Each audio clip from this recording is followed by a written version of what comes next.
আসসালামু আলাইকুম। আজ ৩ জুন ২০২৫ তারিখ জাতীয় বিশ্ববিদ্যালয়ের অফিসিয়াল ওয়েবসাইটে ২০২৩ সালে ডিগ্রি পাস ও সার্টিফিকেট করে দ্বিতীয় বর্ষের পরীক্ষার সংশোধিত সময়সূচি অর্থাৎ ডিগ্রি দ্বিতীয় বর্ষের সংশোধিত রুটিন প্রকাশ করা হয়েছে। আগে যে রুটিনটি ছিল সেটা বাদ।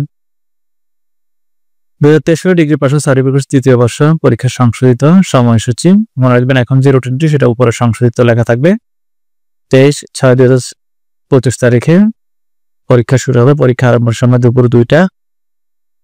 23/6, 24, 6, 25, 26, 29, 30।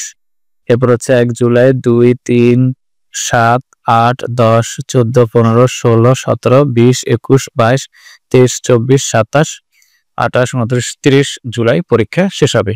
তো এমনিতে চোখে কিছু না পড়লেও ভিতরে হয়তো কিছু পরিবর্তন করা হয়েছে, যেটা আপনারাও খুঁজে বের করতে পারেন। না করলে সমস্যা নেই। সোজা কথা হচ্ছে আগের রুটিনটি বাদ, নতুন এই রুটিনটাই আপনাদেরকে ফলো করতে হবে।